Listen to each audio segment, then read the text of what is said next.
I was trying to figure out why it sounds so low to me, and I just remembered you told me you turned my volume down. Yeah. Yeah. I was like, this is... It's like when someone gets in your car, but they only move the seat like... and then everything's slightly turned. Well, that's why I figured I'd tell you that I did adjust your volume because... Yeah, everything felt like 0.5% off. Kind of like me right now. Yeah. How is that experience of recovering from... I'm not recovered. It's going to be a while. It's going to be 6 weeks or so. Dang. That's what they said. 6 weeks is the till you start feeling 100% or so. Yeah, I'm not going to get into details. For those of you wondering, I had to have some shit cut out of me. So it sucks. Literally? I look like patchwork if I took off my shirt right now from Warcraft. If you guys know what patchwork is, then you know. So if you know, you know. If you don't, then you're going to forever wonder. Anyway, it is the RTFM show. And what most people wonder is, what the hell does RTFM stand for?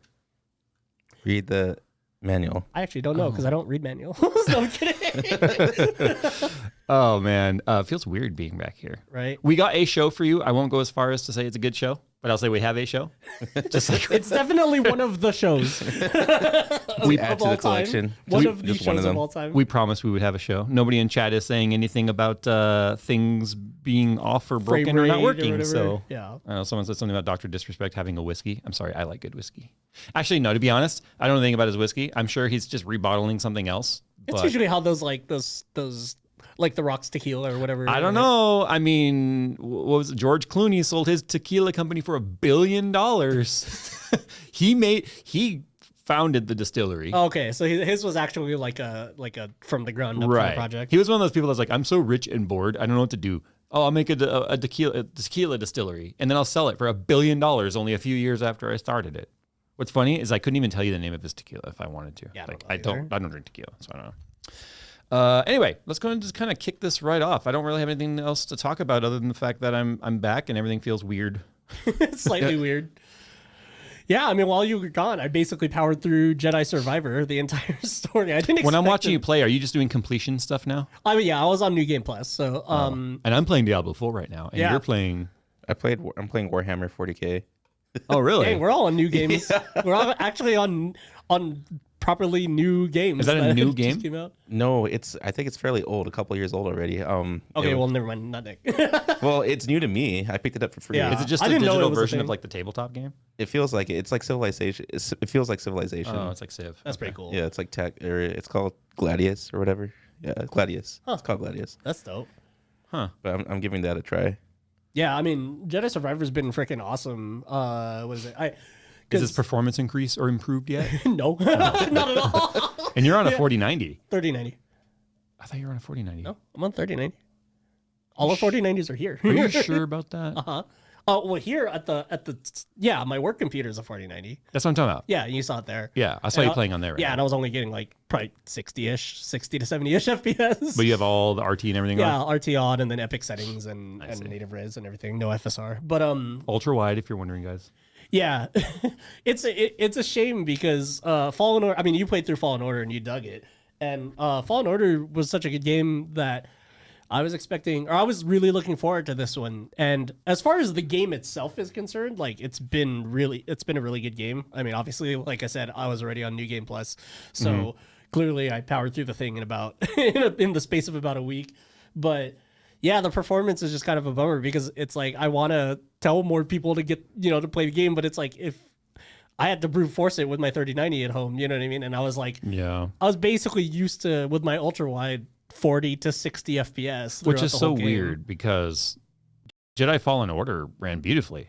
Yeah, apparently it was pretty crappy at launch, but I never noticed it. I guess it's just an EA feature. Yeah, but Survivor's definitely worse. It is an EA title, right? Yeah, it is. Okay.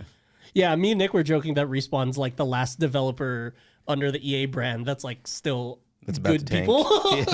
Yeah, it hasn't been corrupted by EA yet. But no, Jedi Survivors, the story was super dope. The gameplay, I love that all the things that basically annoyed you in Fallen Order are like gone out of the gameplay. You can double sabers finally its own stance instead of just being some special attacks. I like the new blaster stance because it's like John Wick with a lightsaber, basically. Yeah, which is super interesting, and I dig it because it's like. Is it an all new updated engine and everything from previous I think Because it looks the same from what I saw. I believe it's UE4, which is the same as Fallen Order. Oh, okay. I don't think they've added much as far as the game engine besides like I know there's ray tracing in there, but honestly like I can't even really tell when it's on or not because the rasterization code path is like looks almost as good as a ray tracing one. So I want to address something in chat real quick. A lot of people are complaining that the volume sounds low. You didn't change any volume.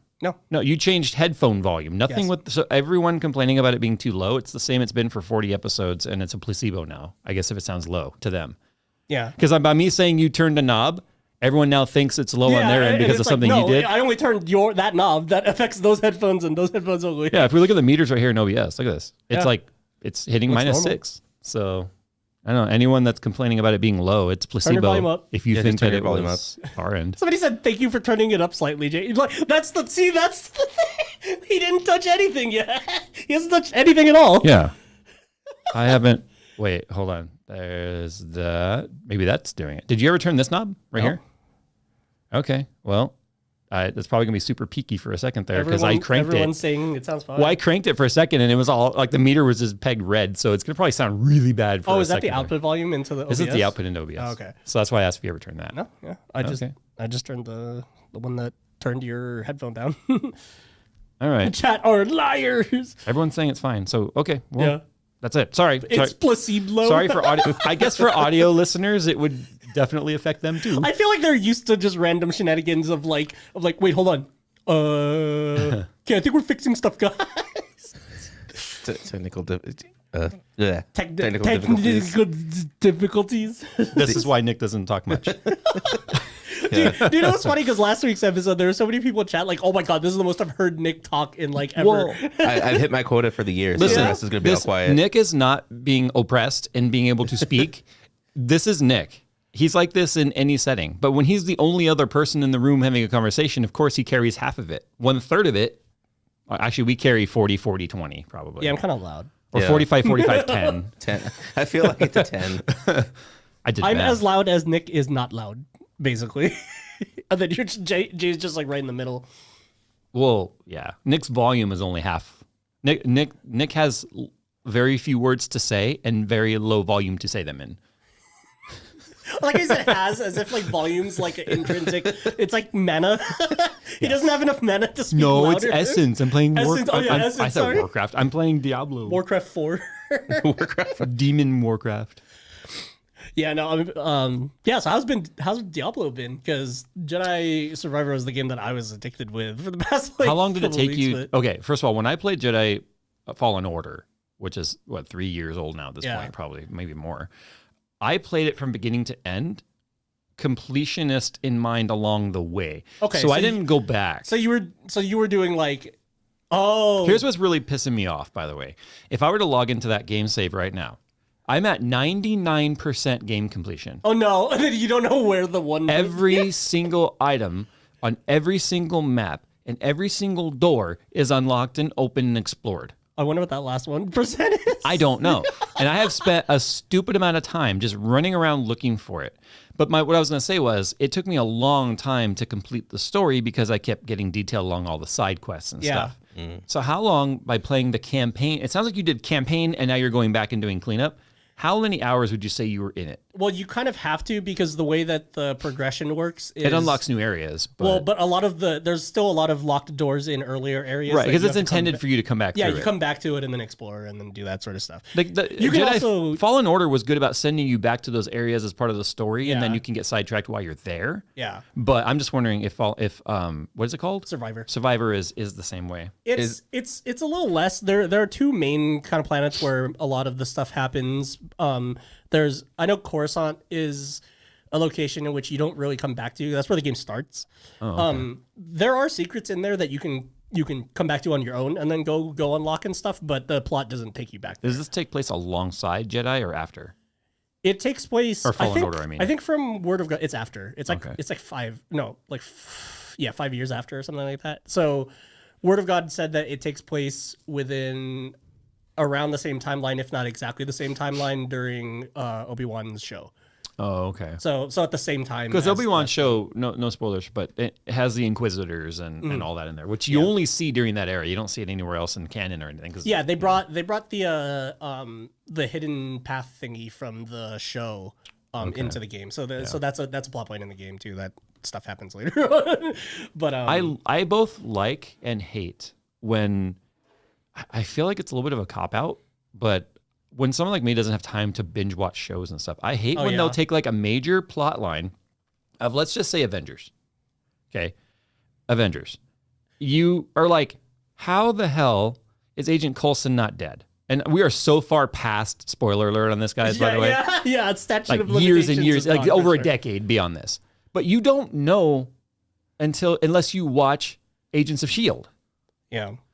And it's like, they take a lot of these plot holes and they plug them through spin-offs, TV shows, and games. I think the way that Jedi Survivor handles that exact thing that you're talking about is actually pretty decent, because they don't act like you should know what it is already. Like they're like, the characters are like, oh, blah blah blah, the hidden path. Oh, what's the hidden path? Okay, it's this, blah blah, this, and this, and then it does this for the the survivors or whatever. Did you ever watch Agents of S.H.I.E.L.D.? I did not. Oh, okay. Then if I said I want to go to Tahiti, you wouldn't know what that meant. Yeah, I wouldn't. Oh, okay. Well, Yeah, it's lovely this time of year. They took they took that plot point, but they also reintroduce it in like the way that the script is written. So it's not like, you're not expected to know anything. But if you played Jedi Fallen Order, then Obi-Wan made a lot more sense. Yeah.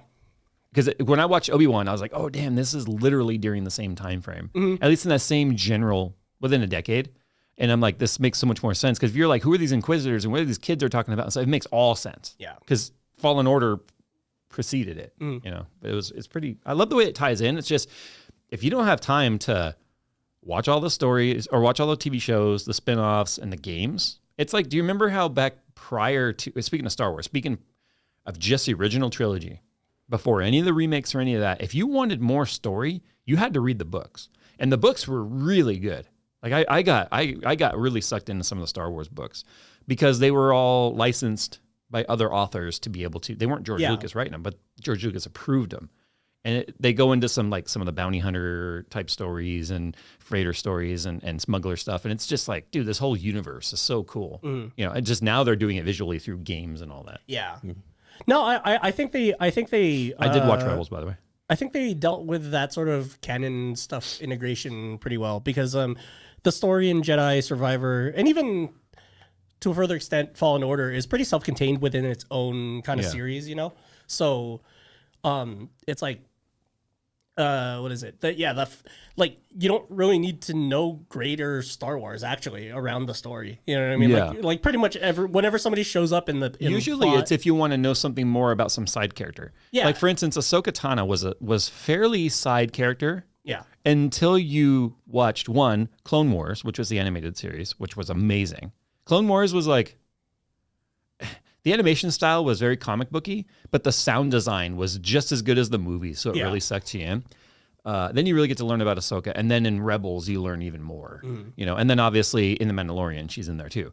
But it's like that character went from a mention in the old movies to just suddenly a main character throughout these side spinoffs, which is cool. But it's just, the problem is, like, just like Marvel, unless you have freaking hundreds of hours to dedicate to all these extra things, it's like, well, how the heck does anyone consume all this? It's like a double-edged sword, right? Because it's cool, it's always cool to learn more about and like kind of expand the universe of something. But then when you make like one piece of media that relies on the knowledge of a bunch of other stuff, it relies on the audience knowing all that stuff, then it starts to Did you watch Clone Wars?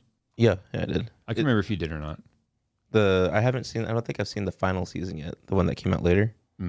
But I've seen Clone Wars. But on Survivor, is it still like a free roam kind of deal, or is it linear as far as progression?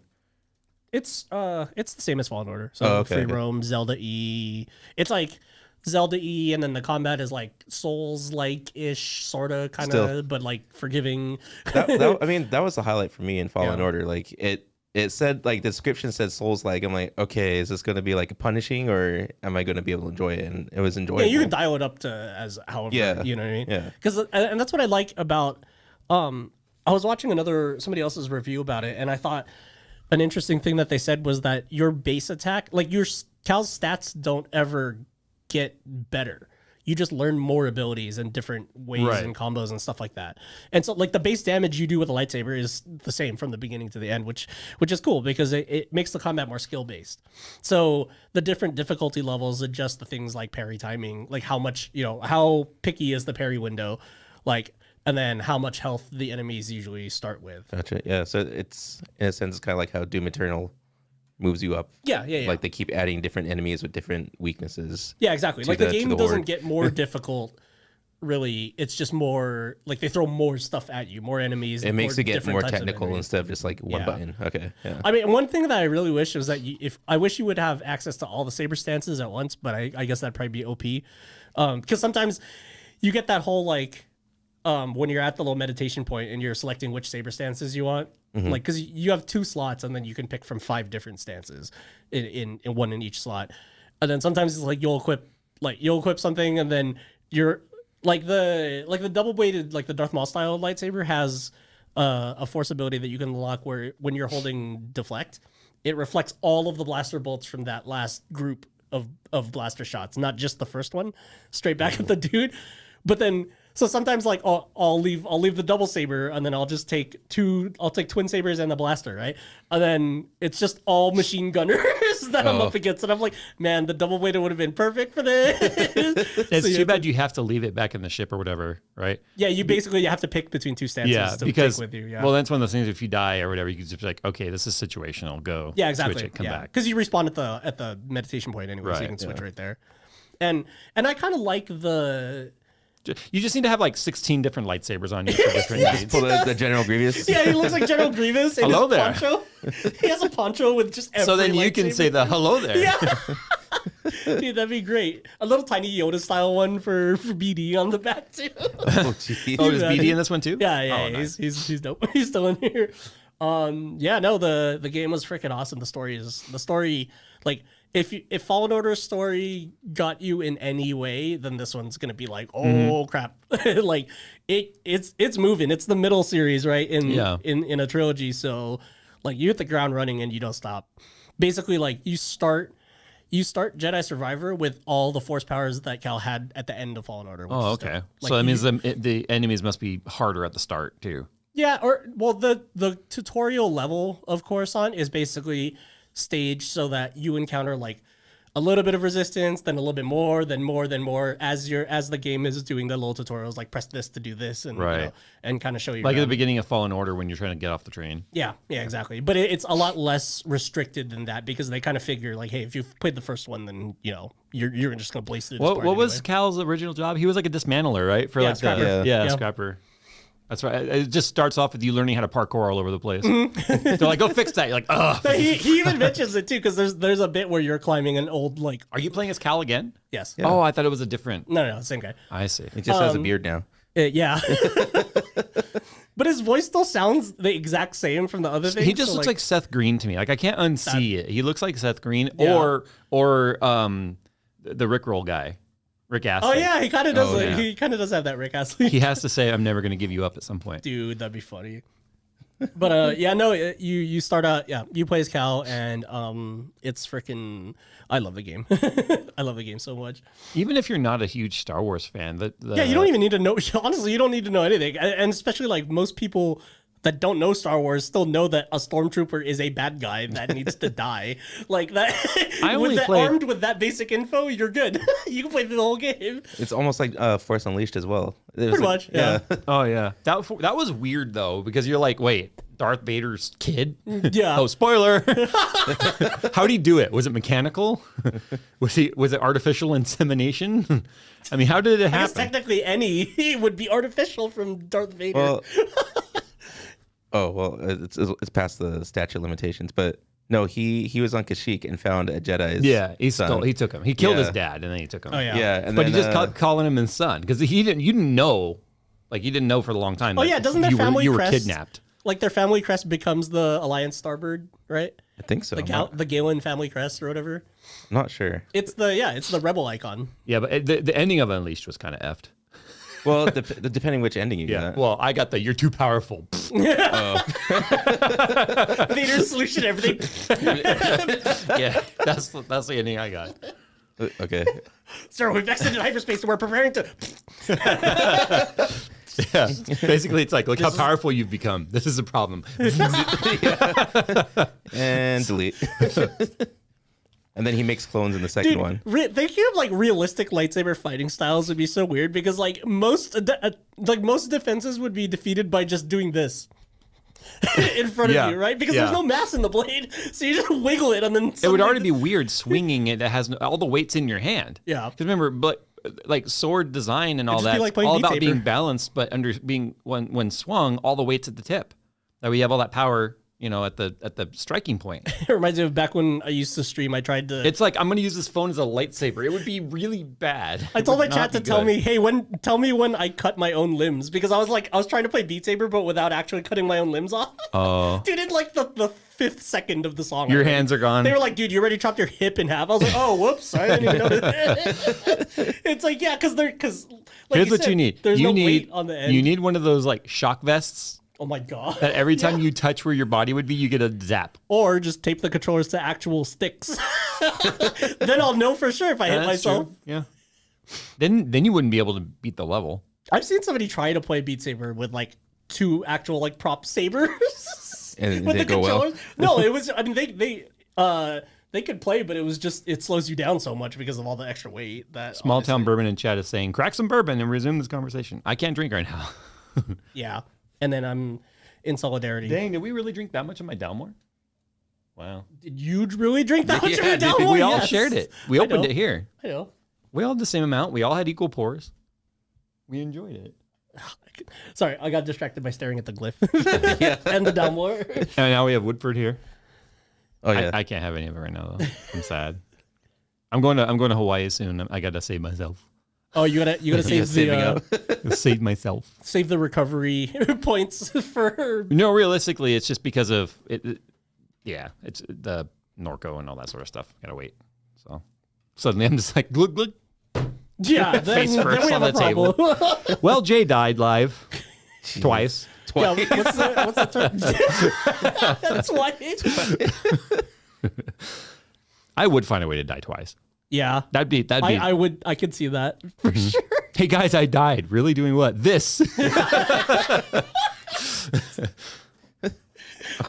It was at that moment. Want to see me do it again? Yeah. Hey, look what I can do. Oh my god. Time to start a whiskey review channel. Jay's 2 shots. Just 2 shots. No. You look. There's people that are pedantic. So they exist in every genre, but I feel like not just alcohol connoisseurs and enthusiasts, but like specifically whiskeys. Whiskey? Yeah. Yeah. I think it's like if you took the most elite jerks within sound audiophiles and then had the elite among them, now you're talking whiskey snobs. So Only beaten out by the IPA snobs. because it's like, okay, the only thing worse than like being berated, what's the word? Berated? I guess it is being like talked down to Yeah, by berated. your choice of what drink you would want is how you drink it. Yeah. Oh, you mean you didn't aerate it for 20 seconds and do 16 swishes and take a note through the nose first and then drink this and then have like the Swish it exactly around, 1 gram of cheddar cheese after? It's like, I don't know. I was mixing wine crap in there, I guess. But still, it's like, Yeah. well, it's like, I'm not a wine drinker. I can drink certain wines. I recently discovered I like port wine, and that's because they mix liquor in it. But That's what port is? yeah, but well, it's about making it one stronger and last longer, and it survives longer. Port wine's been around for a long time, back when like sailing ships took months to cross the ocean. So I'm the guessing wine that's where wouldn't the go name comes from, because it like kept better on ships and stuff. bad. Yeah, probably. and it hit harder, right? Yeah. But the thing is, you ask any sort of like wine snob, like ports are not wine. You know what I mean? Ports are not wine. So like the purist would say like, it's yeah, not, okay. yeah. Yeah, I mean, I guess it's probably like saying like Mickey's is beer, because it's like it's malt liquor. It's sort of, kind of, but not really. It's a more crazier, more Japanese whiskey destroys U.S. whiskey. That's entirely subjective. I'm not a fan. I like Suntory and like Toki and stuff, but I'm not a fan of rice mash. I'm all about that grain mash. yeah. Yeah, I used to drink a lot of hibiki, but because of the old studio that I worked at, but I never. The problem is Japanese whiskey just doesn't get me drunk, and you know me, I get drunk really Wow. fast. That's so weird. I love the taste. It just doesn't hit. I use it that's just to weird. make like the whiskey with ginger beer, just a splash of ginger beer.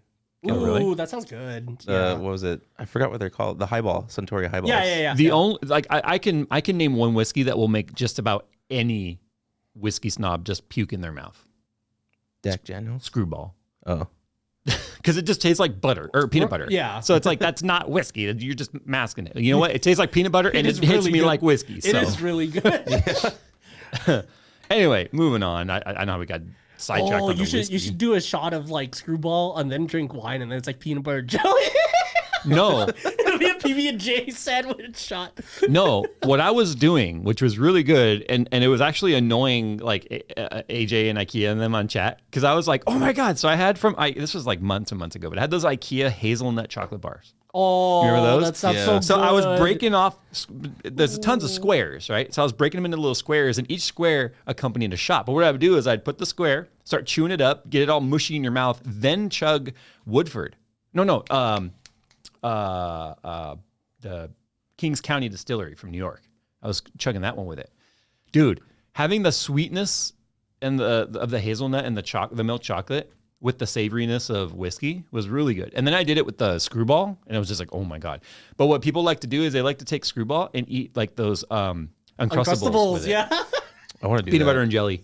It's an Uncrustable back. The problem is the wine doesn't taste enough like jelly to really Yeah. turn into Unless that. like maybe a Moscato, maybe, but I feel like after drinking Screwball though, wine would taste really bitter.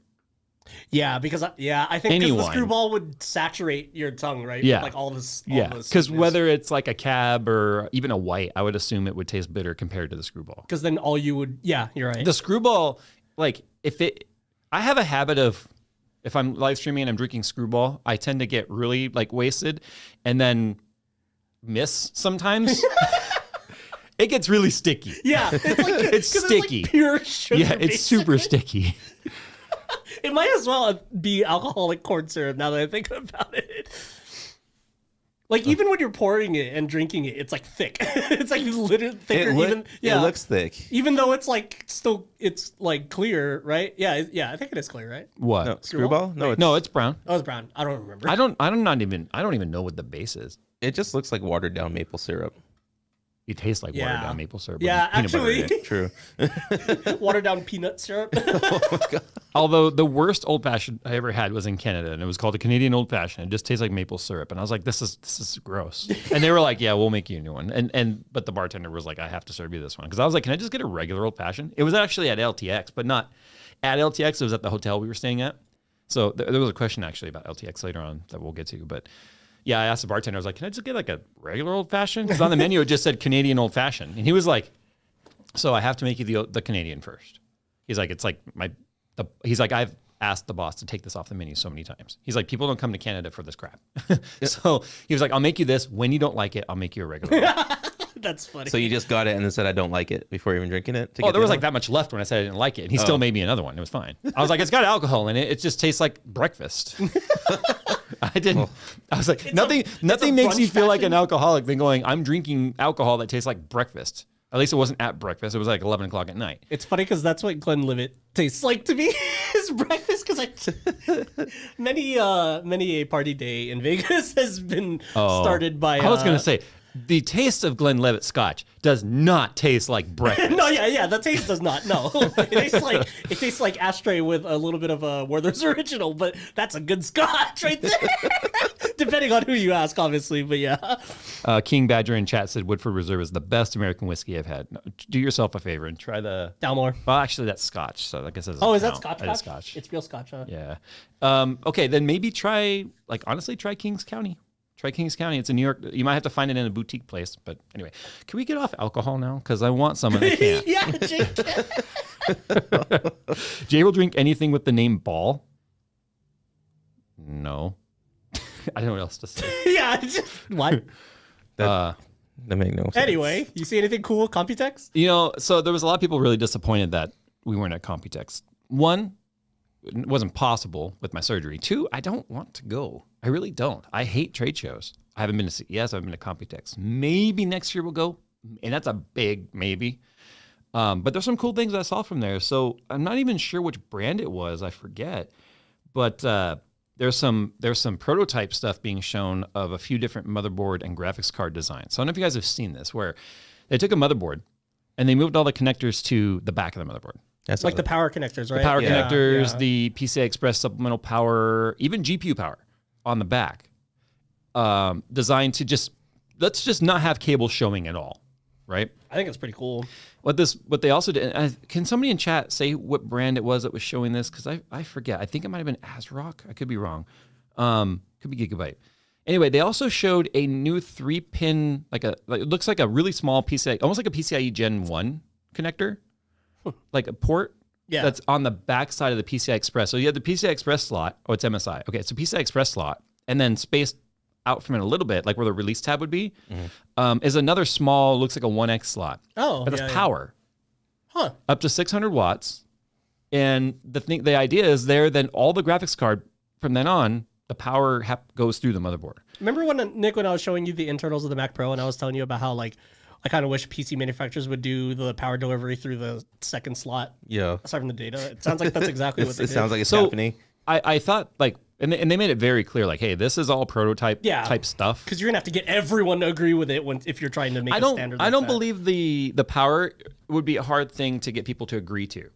I think what you would have is you would have this overlap where the graphics cards might have both right that pin. Yeah, But like a power blade. Or which kind of sucks because depending on the motherboard design, if you use an old motherboard, because let's say it has to have that and the PCI Express 12 volt or whatever. But then if your motherboard has anything there that it can interfere with, it'll interfere with a lot of modern motherboards too, especially the button release ones because it's spaced out past. It's like that far behind it, so it would still be there. No, but I'm saying you know how a lot of motherboards have that armor stuff around the PCI ports. Yeah, and they only have a. That's hole what I was gonna say. Yeah. So that tab would totally just go right into the armor unless you cut it out or remove it. Because the thing is, this is showing us what the next possible evolutionary step in power needs and all that, and plugs and all that's going to be for the next standard, right? ATX has been around PC form factor, basically. Yeah. Look how long ATX has been a thing, right? So I think literally since 1970 something. So my question is how do you get this to go mainstream without being the one taking the hit? And what I mean by the hit is it's the only people that will be buying, say, a graphics card that has the power plug built into it, going into a slot next to the PCI Express. 95, by the way, ATX. Okay. So what, 32 years? Yeah. Oh, no. No, 20, 8 years. 28. Math. Something like that. I don't know. The math people in chat. But anyway, if you're going to be the one to okay, we're going to take this leap of faith and we're going to create this new standard, it's only going to be interesting to people that are either buying a new motherboard and graphics card at the same time. Yeah. Because it's not going to be compatible with old stuff. And you're limiting your buyer base to people building full upgrades. That's always the thing about trying to introduce a new standard, right? Yeah. like something that's not even based on anything before. Because what I was going to say is right now the ATX 5.0 standard, or excuse me, ATX 3.0 PCIe Gen 5 standard is that power plug, but the new power supplies contain both. They've got the older plugs and the new plugs. And eventually over time, it'll just be the new one. If it doesn't get changed before that because the 4090 is still blowing up or melting the connectors, I should say.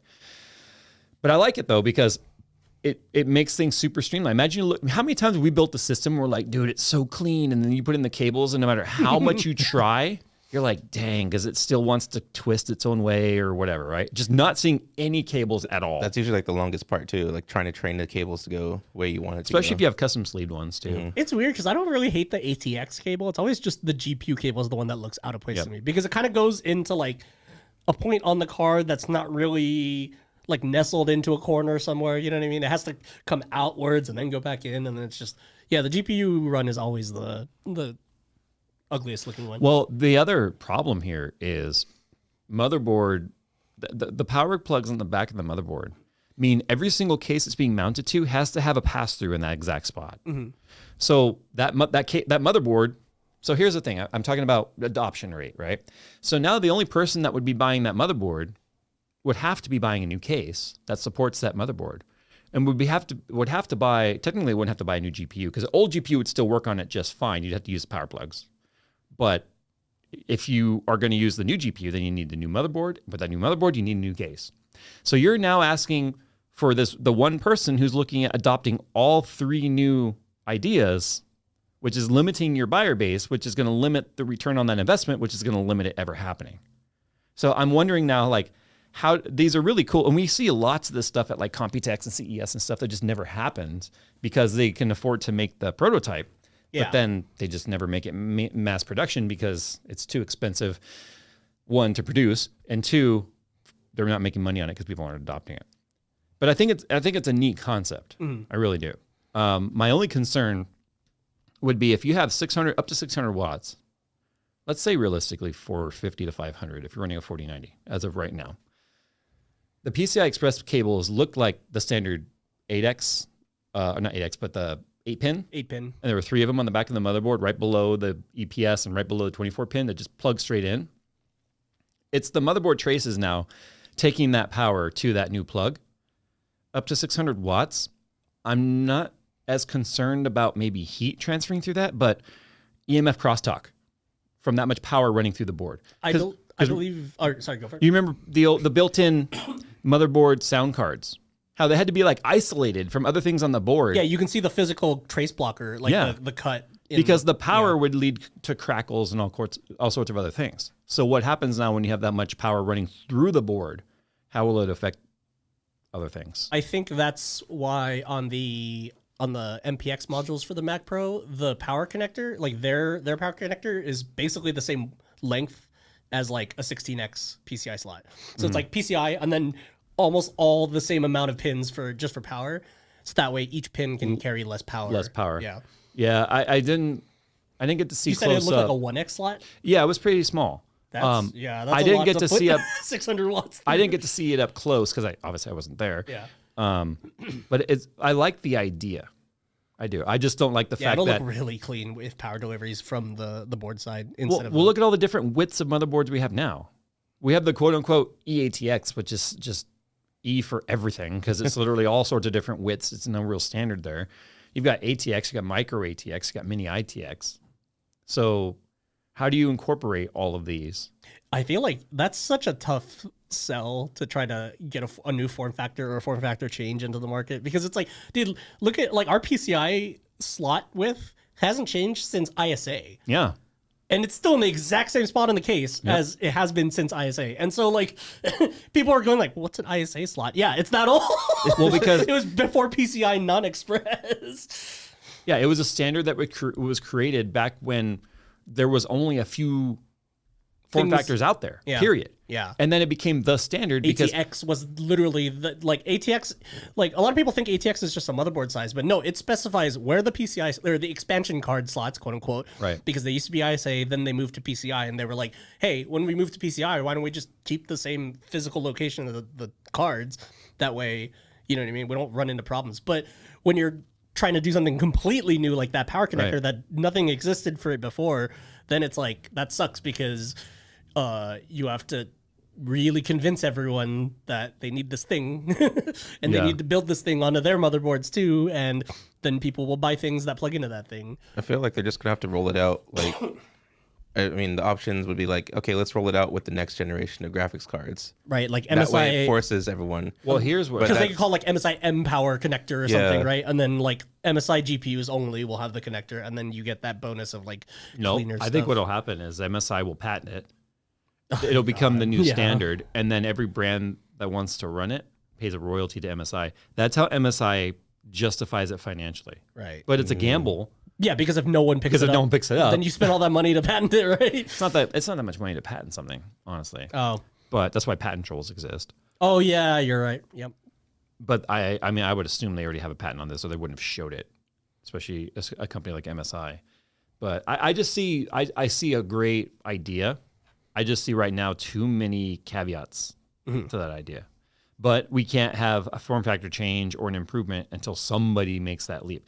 MSI, I would assume, can afford to do it. They really can afford to do it. I just feel like they're going to have to create collaboration in the industry to go forward with it. Now, let's say you're Asus.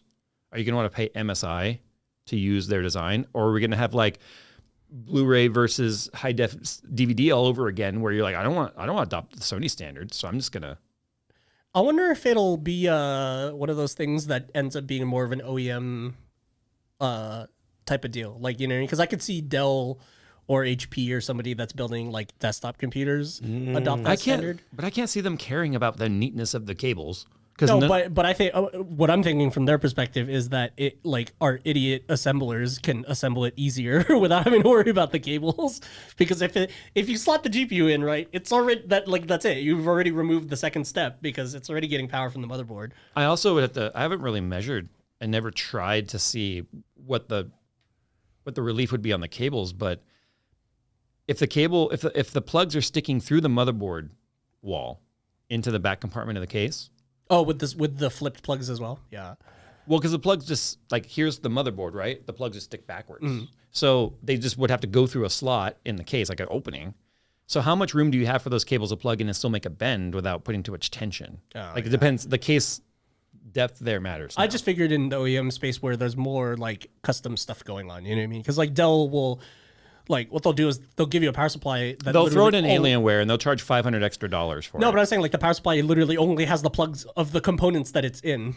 You know what I mean? Like, it's really proprietary. Yeah, exactly. Yeah. Like, they only will give you plugs on that power supply for only the drives that are in the system and only the components that are in the system and that sort of stuff. Wow, so it's like you're DRMing through hardware, like literally hardware connections at that point? I think it's just for them. It's probably cheaper to just not to build a custom power supply for their SKU than it is to, you know, include that part along with it. Yeah. So that's where I could see something like, you know, a contact pin power delivery system for GPU, because you don't have to worry about if anyone else is adopting it because you're doing it. Like if you're making that change for yourself, then, you know. And as much as people hate on like Dell and stuff, in terms of volume, they sell millions and millions of desktops a year. Like those pre-builts are more like Apple computers than they are like a computer that you and I would build. Because next time you're at a doctor's office or next time you're at the bank or whatever, just take a peek at the brand of whatever terminal you're using. And I say terminal because almost all of those are connected to a mainframe of some sort. And they're just probably Dell or HP. Yeah, and they're just like a satellite unit that's just doing nothing, but it's not doing any of the computing. It's just sending input and receiving video and sending video to some other machine somewhere else. And they do that for security reasons. But hospitals do this, banks do this, schools do this. So, yeah, if you look at the amount of money that companies like Dell and HP are making on that alone, sheesh. Yeah, that's exactly why I think it would be Dell to like pick something this niche and weird. Dells are bad, okay? Dells are bad, okay? I had a friend who bought an Alienware, but they were asking how long ago? A couple years back. Okay. But when he sent me pictures of it because he wanted to get more cooling, I'm like, dude, there's like no way to plug anything else to it. Like you have to just get a whole new case at that point. Yeah.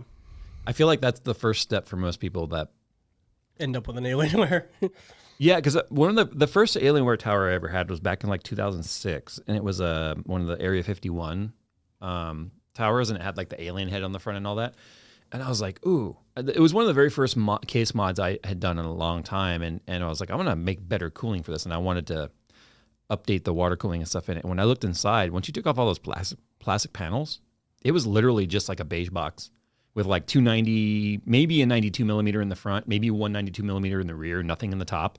And it was just like, dude, there is nowhere to add anything to this. It's like Alienware just, at that time, and we're talking 18 years ago, just took ODM chassis, like steel chassis, not even black, just steel. Yeah, and then put their own panels on it, and then you charge a premium for it.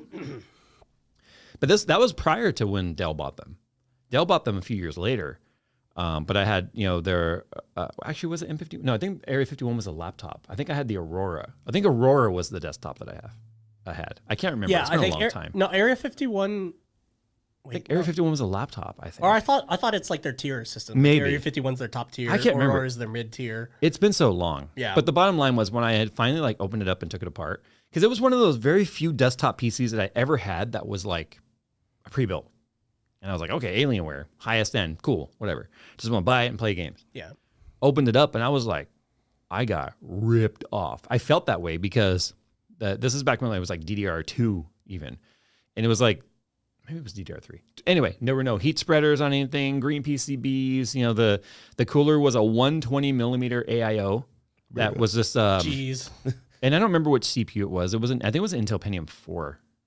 Oh, God. I think it was a Pentium 4 or Pentium D. I'm just mixing together eras now. But anyway, it had a single all-in-one, like, and the corrugated tubing, like the quarter-inch corrugated tubing. Yeah, not the rubber stuff. So it was just, everything was bad. And the more I looked into it and the more I just dug in, I basically took all of the main components out that I could and put it into, it was an Antec, Antec 900. And then which had like the big 100 or 200 millimeter fans and stuff on it. And then it's ended up.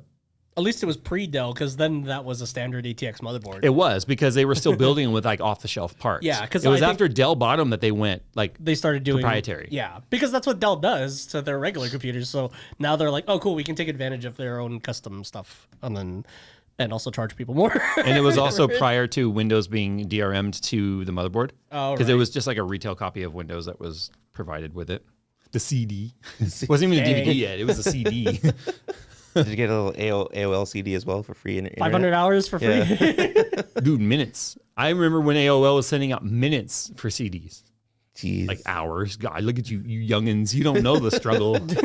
You don't know of having to be Tin Man 1, Tin Man 2, Tin Man 3, Tin Man 4.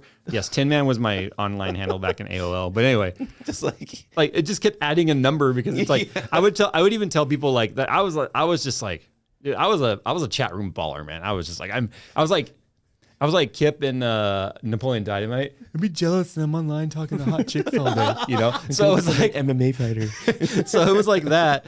But then I'd tell people like, oh crap, I'm about to run out of minutes. Hey, I'll be right back. And then you'd see Padunk has left the room. And then back to Dunk with +1 number is, okay guys, I'm back.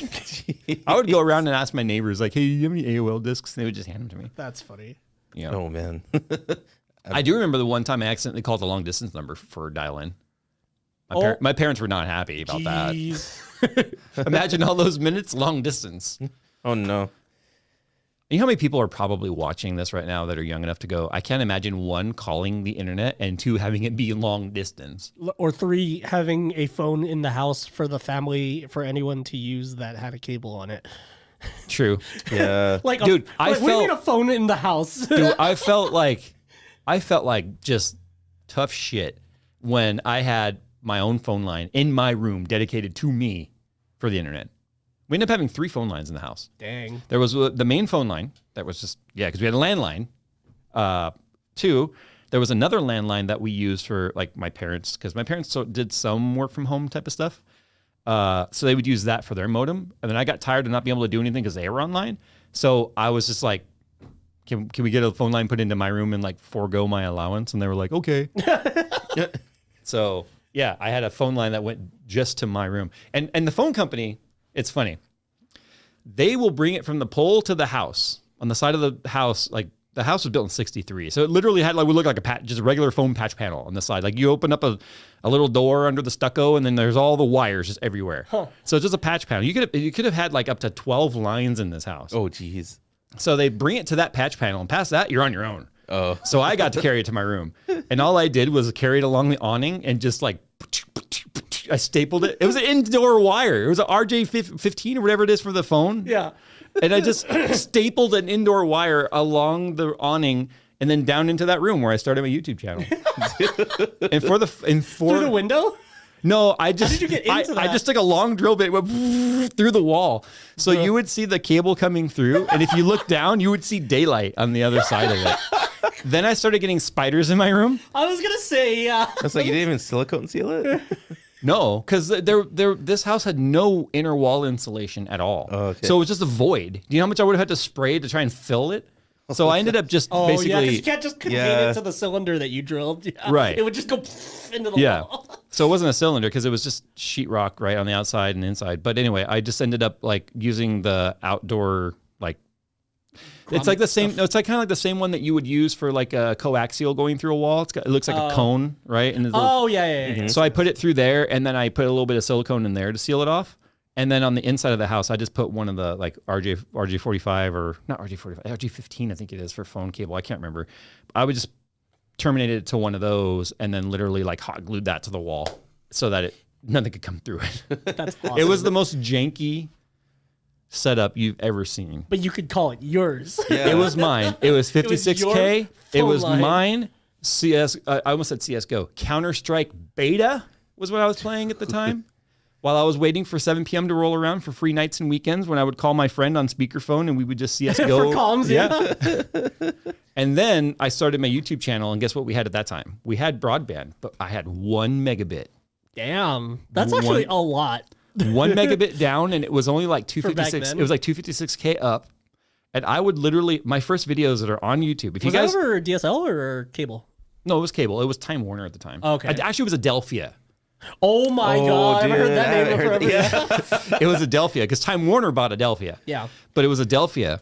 And it's funny because if you guys go back into my, like, the archives of my channel and you sort by oldest date, those first like 20, 25 videos or more were uploaded on that 250K upload. And then basically what I would do is I would make the video, and then before everyone went to bed, I would set it to upload. And then when I get up in the morning, it'd be just about getting done. And that was 720p video back then. Yeah. Then we upgraded to 50 megabit, and then we ended up getting 100, and we ended up getting 300 before I left. And then when I went to when I got my first house, that's when I had the gigabit. That's honestly more effort than what I did for setting up my Ethernet cable to the room. You just ran it up the stairs and stuff, right? Yeah. Oh my god. or I ran it along the wall, along the hallway, or because you know how we go upstairs, it's like an overhang from the loft into my room. Yeah. I just run the cable across. Oh, so across it's like the a stairs. Jeez, it's starting to look like Taiwan right there. Yeah. If you guys haven't ever Might gone, as well just put your own telephone pole. if you guys have never been to Taiwan, it's terrifying if you actually look at the wiring. Like, yeah, all the comms wires and stuff Yeah. going across. Just don't look at it. I took a ton of photos, and I was like, I remember posting them on Twitter. I was like, dude, as a cable management like snob, this is so triggering. That's where the cyberpunk aesthetic kind of gets those lines from, like those East Asian countries. It basically, if you've ever been in a warship and you see how cables are just run along the ceiling everywhere, it's like that, only on the side of walls, Yeah. outside. And outside. RJ11, that was it. I knew it was like not 45. That's obviously Yeah, I wanted to say cat. 45, but I was like, I think that's either RJ11. Jeez. Fun fact: you can use RJ45 as a phone cable. You just use you make sure that you're using the same pairs. Yeah. And you terminate it to an RJ11 on the other end, but it's still it's Ethernet that has a bunch of cables not used. I mean, I guess that's much in the same way you can use 2 speaker wires as a USB cable if you soldered all 4 wires together. Yeah. into the plug yeah. end, yeah. Because it just needs like all the computer cares about are the pins connected on this end and this end. Whatever you do in here, whatever jank you do, that's on you. That's on you. Yeah. Computer's like, I don't care. If I can hear the other computer, we're good. Remember how we were talking about like funny stuff that my neighbors say on Nextdoor? Actually, just over the weekend, not the weekend, but earlier this week, saw a post of someone that was like, "I've got a house full of gamers. Help!" Right? What do you mean? Just help. The mom was like, "I have 4 sons. They're all teenagers, and they all insist on playing on wired. So they run cables all along the house to connect their setups. Like, what do we do?" And people were like, just tell them to use power line adapters." And it's like, someone was like, "Yeah, that's perfectly fine." And I'm the one that chimed in. I was like, power line adapters are going to give you a maximum of like 40 megabit at the most. And they're going to, and with that many computers using it, it's not going to work out well. People are like, why do teenagers need such fast speed anyway? And I was just like, I want to reply, but I just can't. I won't. Just gonna drop a Google Doc in. Well, what I'm getting ready to do, because I have 5 megabit at home right now, or excuse me, 5 gigabit at home right now. And I'm only using a gigabit backbone because the house is pre-wired with the gigabit. Oh, right. So remember, I updated to 5 gig, but then I was like, dang, I've got so much smart home crap that's already pre-wired through our Ruckus wireless 6 stuff that's got its own backbone and all that, and everything's going through there. I'm like, shoot, how am I going to do this? So I actually bought 2 multi-gig switches. I was gonna say you can't even take advantage of it until you do an infrastructure upgrade. Right. So I bought 2 multi-gig switches. And then what I'm going to end up having to do, because even the Ruckus is not our managed switch, the fiber box that everything's connecting to is the manager. So I'm going to have it, it's going to be so stupid. I kind of want to do a video about it, and people are going to get triggered, and that's fine because I kind of want people's suggestions on how to clean this up. It's going to go fiber to the modem. The modem then goes Cat 6 from my garage up into my upper room. Like my laundry room is also like the server room, if you will. So then it goes from there. Oh, right, because it's perfect because it's like right in the middle vertically. Right. Of like So it goes from there into the fiber provider's wireless that I don't even use, but they set it up, so I just left it, into their wireless. It goes from their wireless to the Ruckus switch. And then it goes from the Ruckus switch into my man room, my game room, which has another switch because I have too many wired things in there, to my computer. So now what it's going to do is it's going to go fiber box to modem to my multi-gig. Yeah, because you got to... From my multi-gig to the Ruckus. And then also out of the multi-gig to another multi-gig in my office, which is then going to connect everything in that's a single 1 gigabit, as well as my computer, which is a 2.5 gig. You know, honestly, that sounds completely reasonable. Like that sounds like it's just I just hate going switch to switch to switch to switch. You know, I hate doing that, but I have no choice. Just make it look like a fancy wall art. Because in my room is where we also decided to hide all of the smart pool control stuff for my pool panel. So that connects to our Ethernet, and then it wirelessly connects to the pool panel. Okay. That way I can control all the pool features from my phone, including the whole backyard. So the problem is that is using like Z-Wave. And you know, Z-Wave isn't very long range. Yeah. So it had to be close enough to that side of the house, and my room was the only one that has hardwire. Remember? Because we did it. and I chopped the wire on accident with the board that fell down. So anyway, I just don't like, and here's the sad part. I have to go through all that to get 2.5 gig, and I'm still paying for 5. Jeez. Well, I mean, yeah, you're right. I guess. Yeah, because even... It's actually kind of hard, and if anyone in chat knows, feel free to put a model number. It's hard to find multi-gig switches that will do also 5 gig that are not SPF. Or whatever the fiber fiber optic. And yes, I know you can use an RJ45 adapter, but once you step up to those, it's really expensive for those switches, and I don't want to do that. But to get another 2.5, how much? Well, how much? What's the price difference? Like expensive wise, like cost to performance. What do you mean? Like, is it? Are you better off just going straight for the SPF version? If you're it's gonna, not that. Dude, no, you can't go fiber, dude. Fiber is like so stupid expensive for well, no it's reason. not only that. I would have to rerun those wires all through the wall, right? And then 2, yeah, okay. So I'm paying for the 5 gigabit connection at home. Even if I got 2.5 to my computer, I'd be the only one utilizing 2.5. And I know for a fact that as long as I'm not utilizing the full 5 when I'm downloading something, then the rest of the house will have plenty of throughput. Yeah. You know what I mean? Effectively infinite. As fast as each device could, like, theoretically sync it into itself. Because the only thing in the house that would be able to take advantage of that speed is my desktop. Yeah. Or your kids' desktops if they're downloading a game or something. But they're on wireless. Oh yeah, you're right. So that's already they're on wireless through that Ruckus, and that's already only a soft throttle technically. and through a it's it's not Wi-Fi 6, by the way. The one in my house, it was installed before Wi-Fi 6 was like huge. So the best you could get with like only one device connected to it and no signal degradation at all would be 800 megabit per second. That's pretty good for non-Wi-Fi 6. It is good, but on average we get like 350 because there's like 56 devices that are wireless in my home connected to it. Yeah.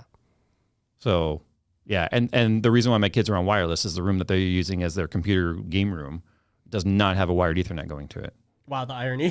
The only is that like one of the only rooms in your house that has no no. Only a couple rooms in the house were wired because at the time that they built these houses, Oh, yeah, I they were remember. like, wireless is everything. And I'm like, no, I need wired. And they're like, well, you can't add wired. I'm like, well, I'm going to come add it myself before you put the drywall up. And they're like, we're going to rip Yeah, it I out. remember you telling 'cause me the like inspector will you were find like it. you were like I have to time it correctly so that like No, as they're building it. They told me that the inspector would find it and would rip it out because Oh. people were trying to do that left and right in those homes. How did you? So The irony is the house I bought for my mom has Ethernet in every room. You should just ask your mom if you want to trade houses. I don't want to trade to a smaller house. Oh yeah, plus you have the pool too. So Why? Yeah, I'll just take it with me. no, it doesn't work like that. Yeah, I wanna upgrade to Wi-Fi 6E soon because they just dropped the Quest Pro patch for enabling 6E. Well, So- the reason why I haven't upgraded, so Ruckus does make, and by the way, I didn't choose the Ruckus. It's just what was a part of the house, and I do have multiple access points. And what I find incredibly ironic, there is Cat 6E cable going to the access points, but the actual cable that is going from the box that comes out of the side of the house that was pre-wired into the Ruckus is Cat 5e. So it helps with their own like direct connections and stuff, but it's not even giving me like any sort of benefit to having like, even if I went Wi-Fi 6 or whatever, to be able to have the faster internet speeds. So I want to switch it to a Wi-Fi 6, but my concern is like, I'm pretty sure as long as the SSID is the same and the password is the same, if I were to take out the access points and put the new ones in and have everything be identical in the SSID, all my smart home features and all my 58 wireless devices should just reconnect without a problem. Should. The reason why I'm saying that is the SSID and password and everything was the original one that was provided by my fiber provider because they're wireless, but I didn't want their wireless. So I just disabled theirs, switched all the SSID and passwords to what they had assigned, and everything is working. Right. So Well, I just want 6E because 6E is on the 6 gigahertz band finally, so it's a it's new not band. cluttered yet. Yeah, exactly. But is it even shorter range? Probably, but the like what I'm interested for is wireless VR streaming on a channel that no one else is on in my apartment complex. Oh, yeah. Because yeah, I mean, I do have a dedicated 5 gigahertz band and SSID specifically for the VR headset. Like literally the only device in my apartment is connected to that is the VR headset. Yeah. And so I've been getting decent, but you know, like there's nothing you can do about airwaves. You know what I mean? Like every once in a while, you're still going to get a dropped frame or two and then a stutter or something like that. But PR Rocker asked, for the kids' devices, have you considered running them off a power line adapter? No, because the wireless connection speeds that they're getting right now far exceeds what that power line adapter would be able to do. And so like The power line adapter is all about what is the path it's having to take to connect. Remember, everything is going through the panel, right? So it has to go through the panel and then back through the panel to wherever it's going. So the longer the run, the more interference along the way, the weaker the signal. It's literally like noise to power ratio or whatever. So for the people that don't know, power line adapters basically just piggyback the Ethernet signal on top of the 60 hertz, like technically a carrier wave, but it's not really. It's just power. Or 50 if you're 60 or 50 depending on where you are, NTSC or PAL. But they're only good for like if you just really need to get an Ethernet run, like on the other side of the wall. to something. Yeah, exactly. You know what I mean? But like the more of them that you add, obviously because all of the sockets are connected to all of the circuits in your house, like the crosstalk between those multiple power line adapters and runs are going to severely impact your speed, if not even work at all. Like on the other, my old house, that garage I converted to the studio, I had a power line adapter in there for the test bench. That had the longest run possible. Because they're the furthest part of the house. Yeah, it was the from furthest access part point. away. Yeah. But it had to go all the way across the house. And it had to go up. And then it had to go to that panel. Remember, it had to go all the way through the house, around to the panel, and then from there all the way back up to the master bedroom, which is where the switch was. Yeah. So at most, I was only getting like 35 megabit. So So how much of your connection? a gig. Yeah. So my kids are getting a couple hundred. And it's just really roll the dice on how good the lines are in your inside your house. You know what I mean? Because they always advertise like up to 100 megabits or whatever, but it's like it really depends on how clean is your power in your house. And, you know, did somebody just turn on the microwave or any other hair dryer, refrigerator just kicked on? It AC. literally could be like, oh, I'm gonna turn off the internet at the panel.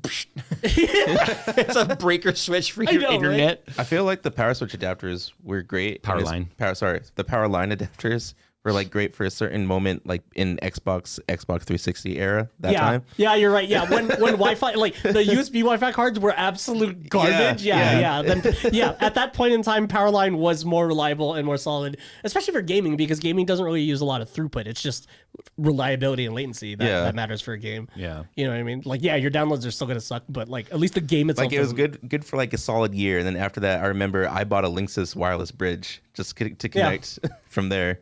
Yeah. Well, I think I'm gonna go through all the effort to not just because we've had an internet provider they upgrade.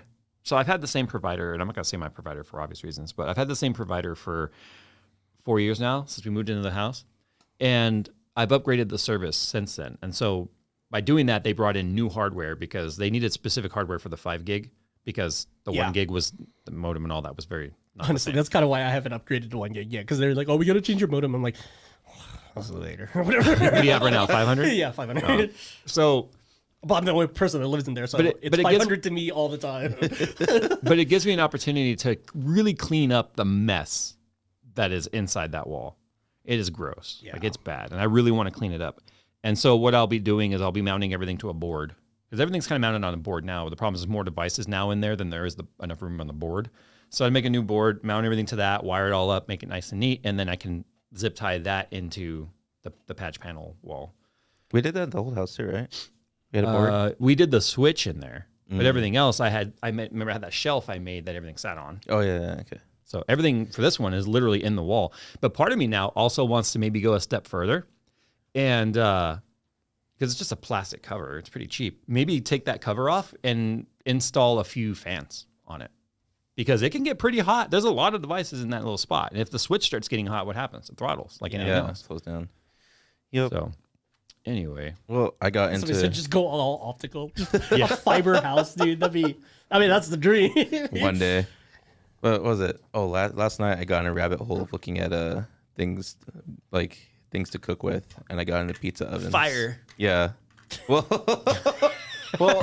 no, like just like fun gadgets, like like barbecue grills, smokers, stuff like that. And I found pizza ovens, but like the price varied so much from like, okay, you could DIY like a brick oven, or you could do a Were gas you looking oven. at like tabletops? Yeah, just like a it's like a 16-inch one. It's like $400. We wanted to do a pizza oven when we did the outdoor kitchen, but I was like, how often are we going to use this? So I didn't add it. Gotcha. But there's some pretty Just buy nice, a bunch of bricks and a 13900K, and then you got yourself a pizza oven. and a 4090. Yeah, and a 4090. Oh, touche. You can cook for the neighborhood. While playing Survivor at sub 60 FPS. I know, yeah, at 55 FPS. My wife and I definitely are like, if we had to choose between like Domino's, Pizza Hut, Papa John's, or like an awesome wood-fired pizza, I'm going wood-fired pizza. But already, you and I have a deviation there because you just mentioned gas. Yeah, right? well, like just different types of grills. Personally, I would do wood-fired as well. Yeah, because you can add the smokiness and the change up the flavor of smoke. the wood to Yeah. like mesquite or whatever, Cherry. I don't know how cherry would taste with that though. Could find out. I've never eaten cherry wood. I mean, I've used it on a couple smokes before. Never eaten wood. Well, yeah, no. all the pellets I use when I smoke the ribs that you guys have had, they're a bunch of different wood. Oh, okay. So it's like your own combo or already mixed. It's Yeah, like the a pellets are spring pre-mixed. medley, but like of wood. Dead medley. I've got a wood medley ready. You guys want some of my wood medley? Come on over on Sunday. Speaking of which, we're gonna smoke my meat this summer. So, yep. Awkward day. Look at me and Nick just looked at each other like, do you know where he's going with this? Because I don't know. You all want more of my smoked ribs. You know it. Oh yeah, the ribs are great. I want your meat, but I want the ribs. Pellet grill. Yeah, I have a Bontrager pellet grill. So I've been charcoal. I need to take it apart and really clean it. I need to Is your clean it. grill a smart grill? Mm-hmm. Oh, okay. It's a smart grill. It's a smart grill in the sense that I don't control it with my phone. I just use it for readings. Yeah. So I can plug the thermometer probes into it and plug that into the various meat outlet like tri-tip or whatever, right? And then it'll tell me on the app like, hey, you ran out of pellets, or your temperature's too low or too hot, or I can adjust it all right there and see the actual temperature of the meat. And especially if I'm doing something like a slow cook over like 12 to 15 hours, and it's a temperature variation one over time. So being like, there's literally been times where the family would go somewhere. I'm like, I can't go anywhere smoking the meat. You know, I can't leave it kind of thing. Right? I mean, you could. But the reason why I would say couldn't leave it is because of the fact that it needed temperature changes throughout time. But I could do that on the phone. And I wouldn't like schedule it because I could live monitor the temperatures. And it's based on the temperatures, and I could do that through there. So there was a couple times I did that where we left for like an hour, and I'm like, okay, I got 4 hours in this segment. You know, I can leave for a little bit and come back and keep an eye on it on the phone. I did have it one time tell me, you're out of pellets. But what happened was I didn't clean the ash out. Oh, the little sensor or something. So it blocked that, and it wasn't seeing any of the pellet movement. So it thought that it was out of pellets, but it wasn't. But what sucked is when it thought it was out of pellets, it turned off the fire. Oh no. Yeah. So yeah, that's what I was getting at too, because I keep seeing on my threads of like people with smart grills, and they're just like, well, I was gonna start cooking the ribs, but there's a stupid update. Brad yes. Yeah. Brad Kaiser says, have you ever made pizza in a smoker? It's pretty good. I haven't, but that's a good idea. I haven't, just because I haven't figured out how to leave the fire that hot and that long.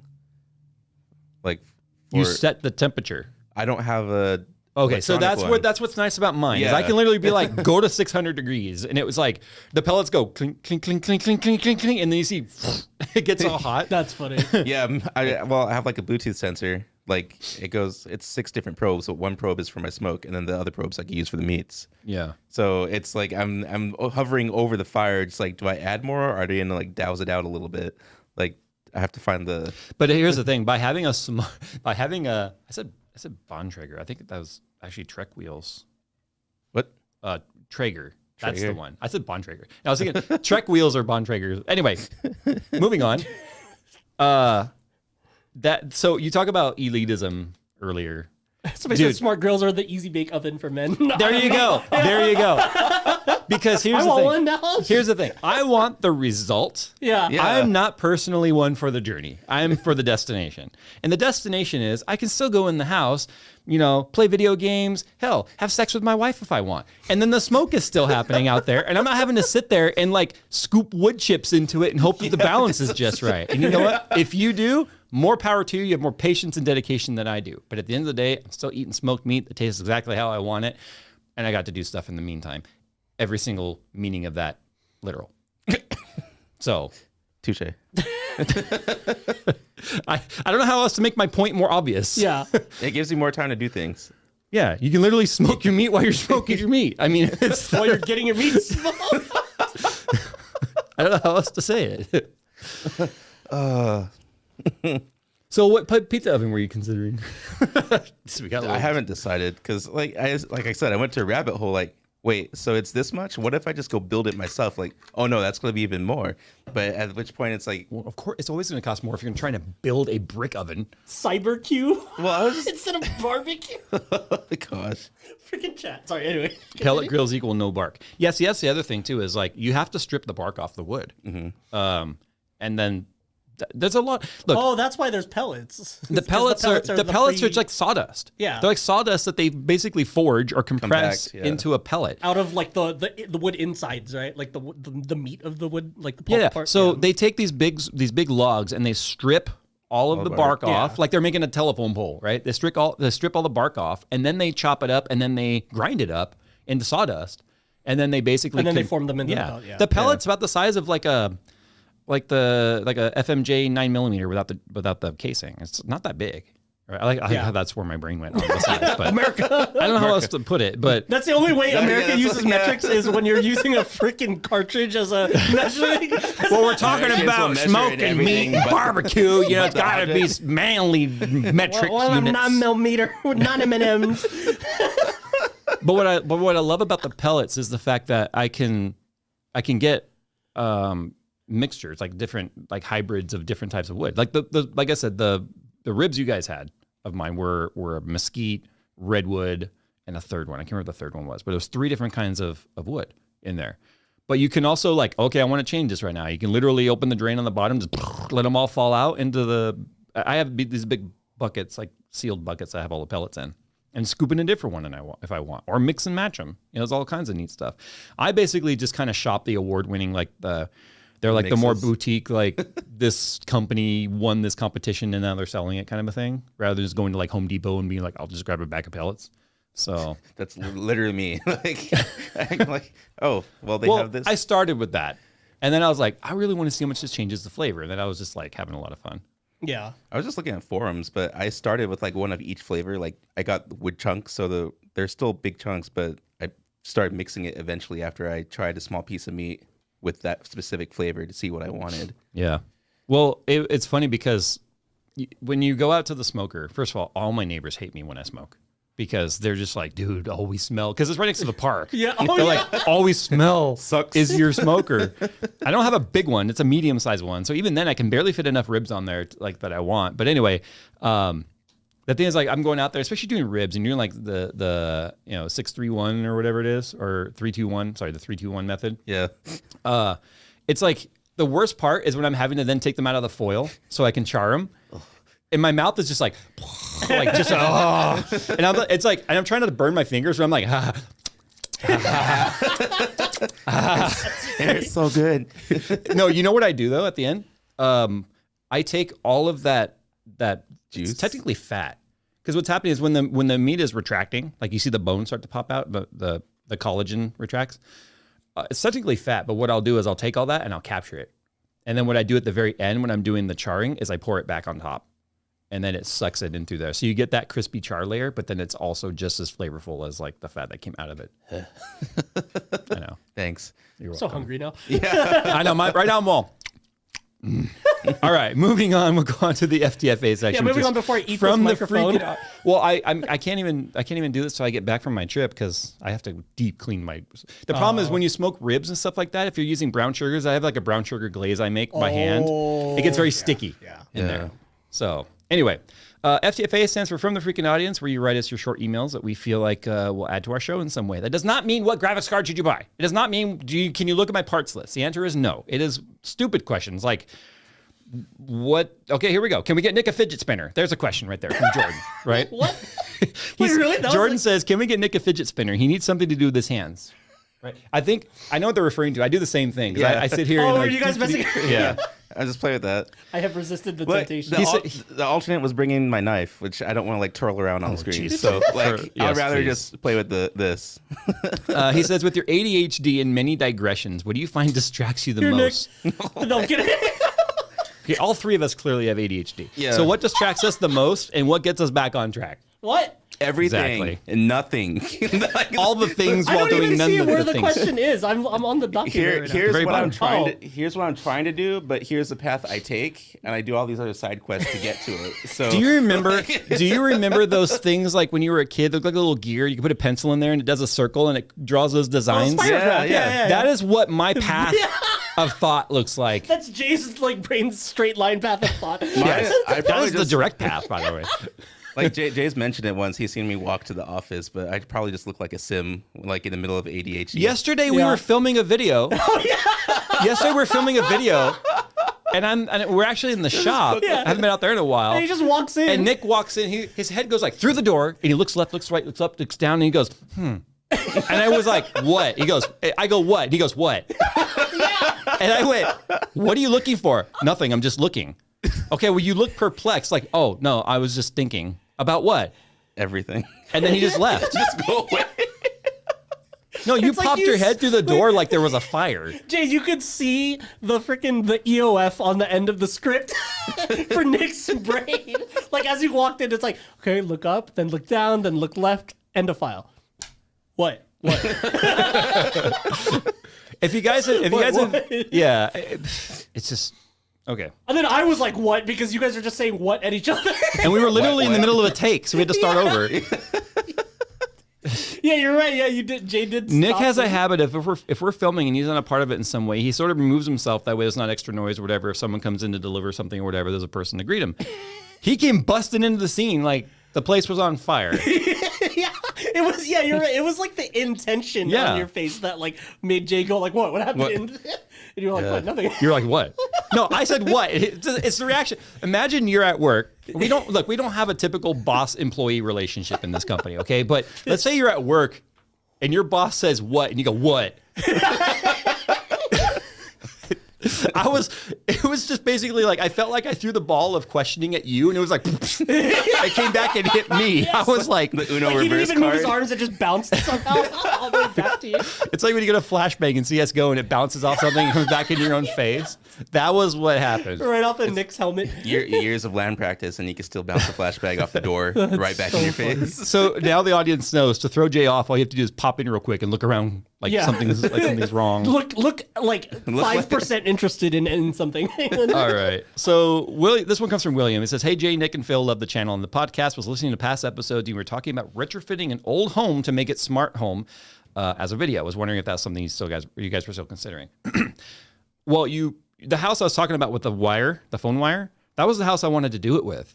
That was a house that my mom was renting, and the owner of that house sold it out from under them, and they had to move out, and I bought my mom a house to live in. So that house she's in now is technically a smart house.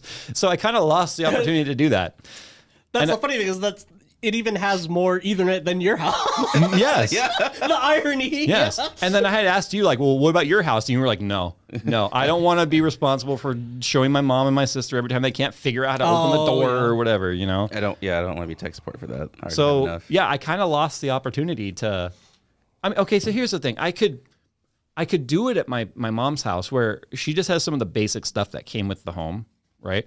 But I'm talking about if we were to add, like, more Lutron switches and program those and timers and you know the Samsung Smart Things switches for dumb appliances and whatnot. But the thing is, that home is already wired. It's already wired with a switch. It's already wired with Ethernet. It's already wired with access points and all that stuff. It's easier to do it when it's not wired. What I really wanted to do for that video was take a home that was literally 70 years old or 60 years old, whatever it is, and then be like, let's bring it to the 21st century. But I don't have access to that home anymore. So that idea sort of ran its course. But I bought all the stuff, by the way. Oh, really? Geez, you still have it? I still have all the stuff. So, but whatever. So that's what happened with that. We might have to touch bases on that again, figure it out. You just barge into whoever's living there now, start upgrading their house. I Kool-Aid in there. We're going to upgrade your house. What? Who are Who you? are you? Yeah. Why is there a camera crew here? Someone needs an upgrade. I should just pop I like in. Ethernet. What? Yeah, he just sticks his head in. What? What? All right. Who are you? This one comes from Cooper. They say, Jay, Nick, Phil, smooth Scotch glass or chiseled engraved whatever? Engravings give you no tactical advantage. I'm more minimalist, so I like the smooth one. I like smooth as well. I think they just look nicer. I have these really interesting glasses that my brother-in-law bought me that are like they're like a diamond shape on the bottom, and they're very like squared edges. And when it sits sideways. So it looks like it's gonna. funny. Yeah, but it freaks me out. I'm fine when I first start drinking. Yeah. But later on, later on when I'm drunk, I'm like, and I just hold it. So I'm like, it's gonna I fall. love those. Wait, didn't Eureka Burger have those? I don't remember. I remember there was some restaurant in which I got a whiskey and it was served in the tippy cup, and I thought it was hilarious because Possible. I was just like, what the. And like you said, yeah, when you're drunk. They had another question that said, also, LTX, I would love a photo of my Challenger signed. Actually, it says, I would love a photo if my Challenger signed. I'm going to LTX. I'm bringing my wife and my daughter with me, actually. You guys are not going to Canada. A picture of your Challenger. You mean like the car? I don't. First of all, Jay's not a Mopar guy. I'm not. No, it has nothing to do with that. I'm not going to be able to leave the meet and greet to go all the way to the convention center parking lot to sign their car. No, it says a photo of their car. A photo of my Challenger. Oh, okay. He actually said, or he could drive the car into LTX. Did you forget? I've signed cars. Yeah. Okay. We yes. have. we All have. of us have, yeah. I would sign it. I would sign it and say JayzTwoCents, and then be like, haha, sucks. JayzTwoCents says this is a slow car. No. Any car. There's no boring cars, just boring drivers.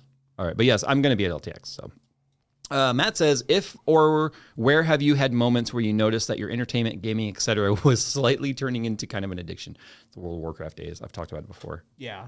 I lost 5 years of my life to that game. Like literally lost 5 years of my life. I think Jay, like real talk, Jay is the only one out of us that actually struggled with not being able to stop playing a video game. Mm-hmm. I've gotten sort of close, but like I wouldn't say it's like actual addiction. Like, you know, it's just the normal, like, well, I don't want to do what I need to do today. It's just the normal amounts. No, I mean, like World of Warcraft not was like I cannot do because like I literally can't stop myself. I told this story before and I'll tell it again. World of Warcraft nearly cost me my marriage. I was playing it from 2006 up until about 2013, even when I had this channel, like religiously.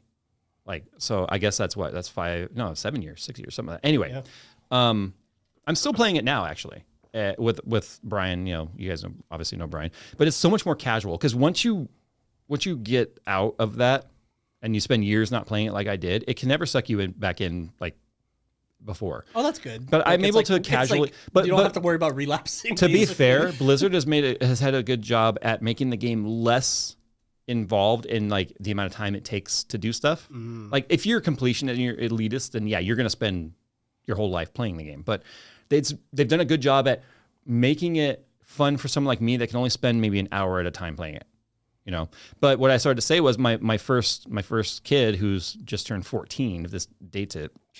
When my wife was pregnant with her, she wanted me to make one of those time lapse videos of her belly growing. So I had to take a picture of her, basically like. We were doing it like every few days. Every single photo was from the perspective of me turning around from the game to take the photo and then turning back to the game. Every photo in that entire like collage. And so I was like, dang, that's probably not very healthy. Yeah. You know, and it took a long time after that to realize that. So, but I think that could be true for any MMO, like EverQuest players that played back in the day, World of Warcraft.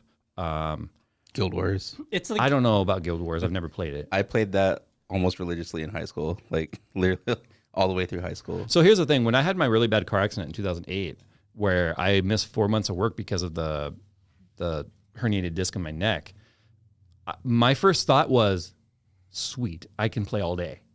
So I had to go to work. Like that was my thought. And it was all day, all night. Like literally all day, all night. And I met that stereotype because I was well over 400 pounds at the time. So I literally was that 400 pound. The WoW guy. The only thing I was missing was a basement.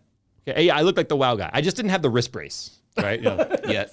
I didn't have that. Yet. And I didn't have the big receding hairline. You got out before The carpal tunnel set. Yeah. I remember before the addiction. before the carpal tunnel. Any game like that for you other than Guild Wars? Was that just it? That was it, I would say. I mean, apart from like that much time I put in, I'd say Counter-Strike would be the runner-up. But that was only in college because I had like a group that we would actually play comp with. You and I used to play a decent amount of Battlefield 2. Or 3, I mean. Sorry, 3. Yeah, but we saved, like, those were like weekend stuff for us. Yeah. It isn't like we played it like, okay. No, for you, because your parents were still very much like, you were in college and you had to do your chores and this blah, blah, blah, blah, blah. Yeah. I was like, I'm a grown up. I can play all I want. So I was always like way out leveling you at stuff, but. With one gun. Just the MTAR. We log in and see your stats. Like, dude, you leveled up. You don't want to try anything else? Like, no, I like this gun. Battle log is what it is, right? Yeah. I want to log in right now on my battle log and see because it has been. Oh, I can't see anymore. Can you look up a profile without being logged in? I don't think so. You have to log in to see it. Oh, that sucks. I want to say I had something like 50 stars or more with the MTAR alone. Yeah, I remember you showing us your old right. Battlefield account. It's like stupid amounts of stars. That and the second, so I had the most kills with the MTAR, and then the second most kills with the Little Bird.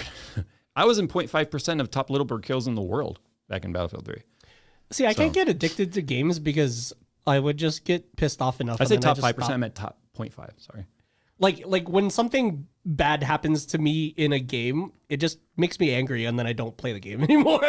So See, like, I just pivot. Like, so if I get pissed at multiplayer games, I just pivot to a single player game. Yeah, that's what I did. Like, I dive in, just me and Jared played Rocket League, and like I'm mad, and then I went to. I was like, okay, I'll go to Diablo. Yeah, exactly. But the thing is, like I had to take like a good 20 minutes to cool down because I was getting that annoyed at Rocket League. So yeah, like I don't know, I can't get. I'm glad you quit when you did because I was feeling it too. Yeah, I can't get. I wasn't feeling yours. I was feeling mine. I can't get addicted to a game. Yeah, I think it's just the self. I think most people who've ever been like truly to the definition of the word addiction with a video game, I feel like once you've broken that with any game, it's impossible to get to that level with another game if you've truly broken free of that addiction. Right. I mean, I feel like with food or smoking or let's say drugs or alcohol or whatever, a relapse is very possible. But for me, like with the games, I've not been able to be. I haven't like the lake is frozen. I cannot dive in it anymore. This is just like a theory in my head. But like, what if? I wonder if it's because the games themselves are less like the game itself has changed so much since you were addicted to it that like it's not the same drug anymore, right? You know what I mean? Like it's like things like alcohol don't ever like the effects of alcohol on a person don't change, and they've been the same since all time. But like the game that you were playing doesn't really exist anymore. So Warcraft is it's an interesting case study because of the fact that the game has changed a lot. Yeah, every 2 years, what I was saying, like clockwork. Every 2 years is a new expansion. And the new expansion restarts the race for gear and boss kills and leveling up all the mythics and all that sort of stuff. So it's the same grind over and over and over. But I think because of the fact that although it's a new expansion, it's new content, that grind is the same, and it's the grind that I don't want anymore. Yeah. Because again, that level of addiction, although I had that's the grind that gets you addicted because you just you always want more stuff. Well, right? But when you're at the point where you're like, this game is about to cost me my marriage, like it becomes a little more real later on, where you're like, okay, I'm playing this game again. Like literally, I started playing Warcraft again with Brian just recently, during recovery actually. Yeah, and the first few I've been back to WoW lots of times since quitting. And it's been very casual, and how I've never even had a chance to even like really play endgame content because I just enjoy leveling and going around and doing stuff now instead of worrying about endgame content because that's where the time sink is. Right. But I remember the first few times I told my wife like, "Hey, I'm going to load Warcraft again." She's like, "Yeah." But now I'm like, "I'm going to play Warcraft." She's like, "Okay." It's like because now there's no more fear there of like, "Oh God, the game is going to suck him in." Yeah. It isn't like she can't hear the helicopters and Fortunate Son playing in the background. But to be honest, though, if I look at my place in my life back then.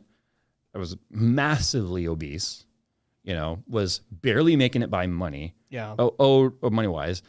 Was living in a condo that we had extremely low rent on because it was owned by a family member. Owed everyone I knew money. Was living paycheck to paycheck. Like nothing was good in my life at that time, with the exception of I had a wife that I loved very much and ended up having a kid during that time.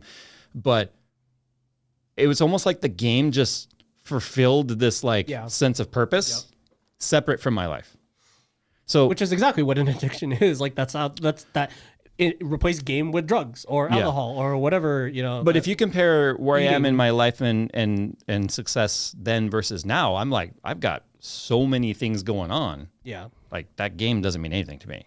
Yeah. And I don't think it can on any level anymore because you've changed and the game has changed. It's like the episode of The Office with the game called Second Life. I don't know if you guys remember where Dwight went into the game and made a second life. He made in the game, joined a game that was deeper level in the game to escape his life. So basically it was very much in chat right there. Cryptosy says it was an escape from reality. Very much so, because in that game, I was a baller. I was top tiered. I was not just gladiator, but there was a couple of times I was world gladiator, whatever the title was at the time. Was able to just rickrolled the game. Not rickrolled at the not rickroll. Steamroll the game because I was a part of these hardcore guilds and I had a role. I fulfilled that role. I was needed. I provided. It was just sad that it was all with real people in this make-believe universe that felt like it gave me purpose. So it's no surprise I ended up at nearly 500 pounds by the time I had gastric bypass to lose the weight. But yeah, there was just, the game was not quote unquote the problem. The game was the escape from all the problems. So I just feel very fortunate that in the world of addiction that we live in right now, whether it be drugs or alcohol, illicit or pornography or whatever it may be, food. I can't. Somebody said they said it reminds them of an eating disorder because it's like the one thing you can control in your life. If your life, the rest of your life. That's why I tell people, and now we're going over a little bit, but that's perfectly fine. That's why I tell people gastric bypass was the hardest thing I've ever done, because doesn't change your mentality. Imagine to get a smoker to quit smoking, you plug their lungs up and only let 10% of the air through, right? You can you can stay away from people that smoke to help your quest and stop smoking. You cannot go to bars, and you can stay away from people that drink when you're trying to quit drinking. You cannot stay away from food as sustenance. You have to live with it. So when you fight a food addiction, which I clearly had, or I would have never gotten to 500 pounds, to go under an intervention, which is what gastric bypass is, and I had it 14 years ago, for those that are wondering, to go through an intervention to stop you from being able to eat at that level. And even though I went through 6 months of classes and therapy beforehand to have as much success as possible to fight the reasons why I ever gained that kind of weight, it is the hardest thing I've ever had to do, because the food addiction doesn't go away when you wake up from surgery.